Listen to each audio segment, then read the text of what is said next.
En manchette aujourd'hui, la CAQ refuse d'étudier une pétition sur le transport scolaire et plus de 850 logements sociaux pourraient être construits dans la vallée de l'Or. Le TVA Nouvelle commence maintenant.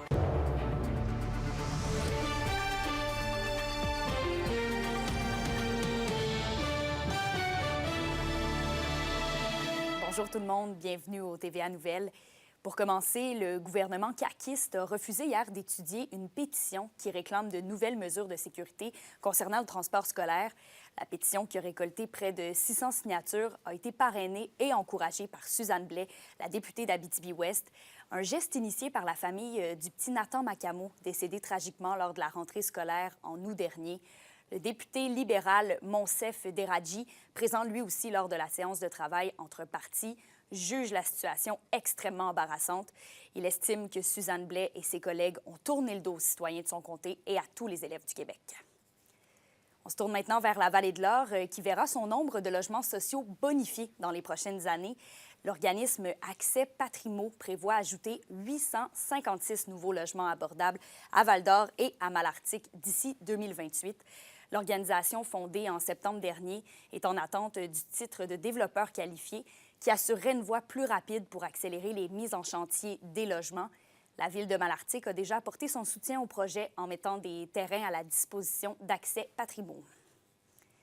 Ça bouge encore dans le dossier du dépôt nucléaire de Chalk River. La Première Nation de Québécois au Témiscamingue était au Parlement de Québec hier pour demander à la CAQ de s'opposer formellement au projet. Alexandre Cabana nous explique. C'est cette fois accompagné des représentants de Québec solidaire que le chef de Québec, Lance Heyman, s'est une fois de plus opposé au projet de dépôt de déchets nucléaires de Chalk River. Un projet qui menacerait, selon lui, les droits des peuples autochtones ainsi que la sécurité environnementale de millions de Québécois. Selon Québec solidaire, le silence du gouvernement Legault dans cette affaire est inacceptable. Plusieurs partis politiques, provinciaux fédéraux, qui sont inquiets. 140 municipalités, des dizaines et des dizaines de municipalités qui sont inquiètes, des nations, des Premières Nations autochtones qui sont inquiètes. En politique, ça s'appelle un consensus québécois.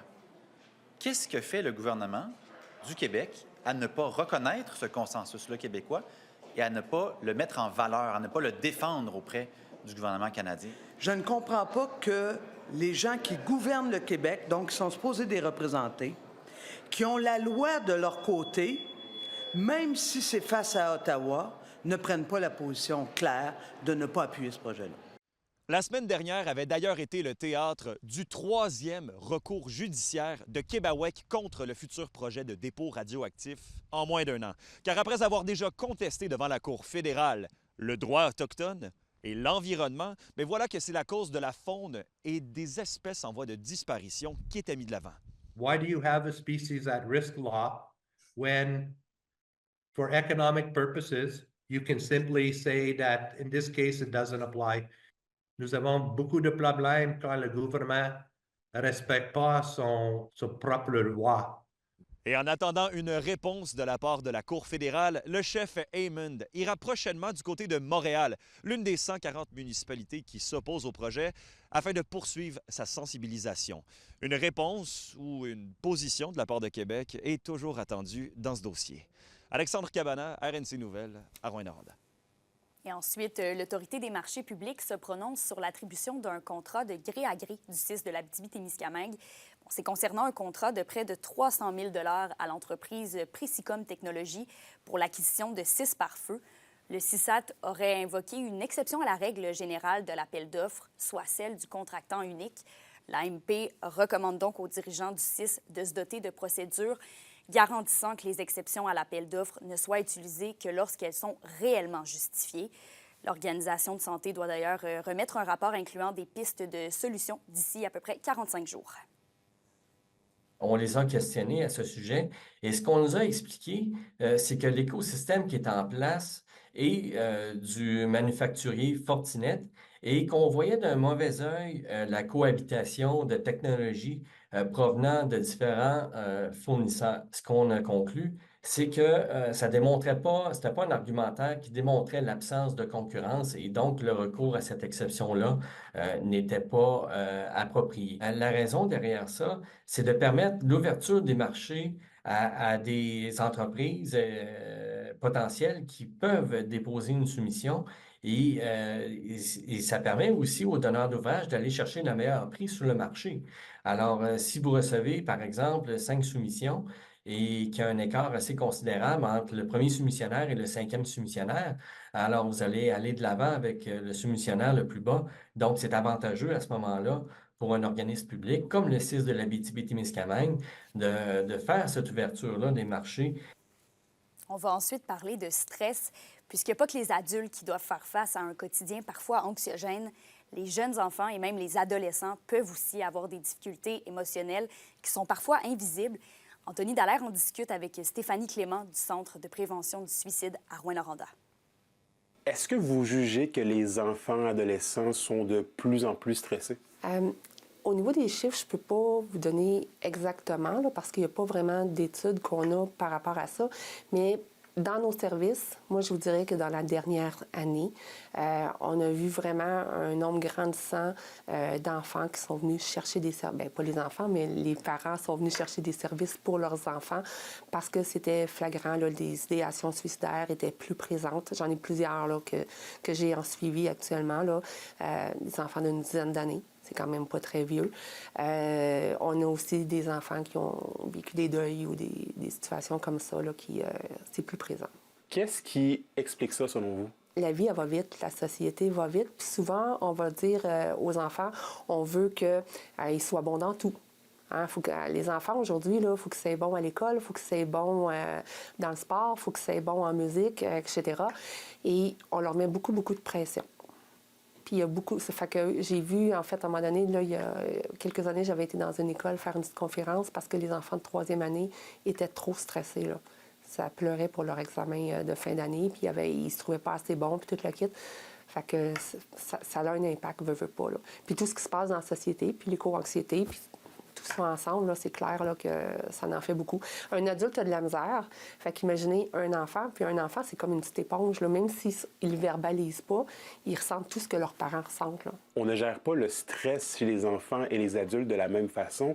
Comment on s'y prend avec les enfants? En fait, souvent, c'est des choses très simples. Là. C'est des petits trucs, c'est d'apprendre un peu la maîtrise de soi, de faire des respirations, on peut y aller par le jeu, faire des activités qui sont plaisantes, avoir des habitudes saines de vie, là, le sommeil, l'alimentation, mais aussi avoir le temps de jouer.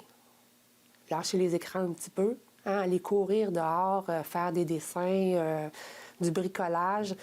On en voit de moins en moins des enfants de faire ces activités-là, là, alors que c'est super simple, c'est là que ça va aider là, au niveau de la gestion du stress, de l'anxiété et tout ça. Parlez-moi du travail que vous faites dans les écoles. Bien, on a un programme qu'on est très fiers, ça s'appelle « Vide ton sac ».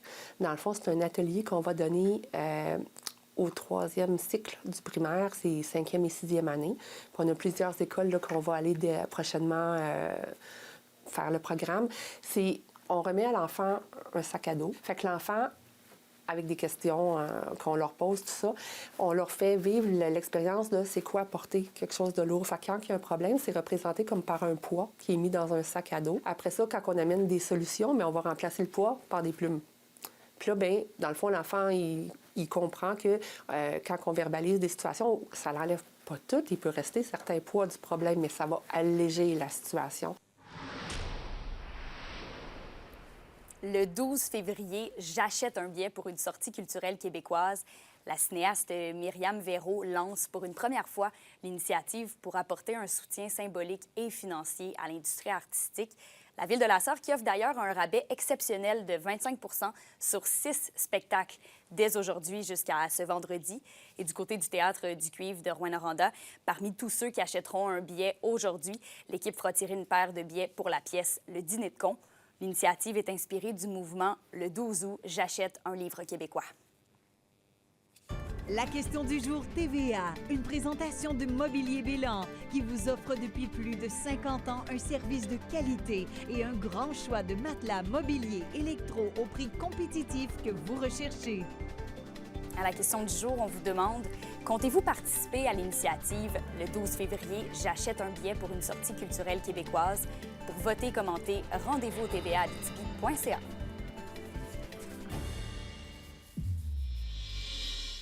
C'est le lancement de la toute première campagne de dons du Tour de l'Abitibi-Glencore. Les fonds recueillis vont permettre de financer différents aspects de l'événement, comme l'accueil des équipes, la logistique, la sécurité des coureurs également. Cette année marque une étape historique pour l'événement sportif avec la tenue de la toute première édition de la Coupe des Nations juniors volley féminin. Ce sera aussi la 55e édition du Tour de l'Abitibi masculin, quand même une fierté régionale. C'est donc possible de faire un don via la plateforme Fonds Sport Québec. Vous trouverez les informations sur les médias sociaux du Tour de l'Abitibi-Glencore. À la météo, c'est le moment de profiter du soleil avant l'arrivée d'une tempête de neige demain. Les nuages vont se pointer le bout du nez plus tard cet après-midi.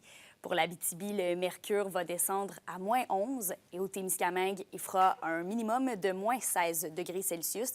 Et pour ce soir et cette nuit, à noter, là, pour les personnes du Témiscamingue, il y a un avertissement de neige avec une accumulation totale entre 15 et 25 cm à compter de ce soir jusqu'à jeudi après-midi. Donc faites attention, ça pourrait rendre les déplacements assez difficiles. Et au thermomètre, ce sera un maximum de moins 12 en Abitibi et de moins 15 au Témiscamingue. Donc, comme je vous le disais, profitez des prochaines heures pour peut-être aller prendre une marche ou en tout cas voir un petit peu le soleil. En terminant, le conférencier Luc Bourassa poursuit sa tournée dans la région. Il nous parle de persévérance scolaire. Puis d'ailleurs, on va discuter avec lui au bulletin de ce soir. Soyez-y. D'ici là, je vous souhaite une belle journée. À plus tard.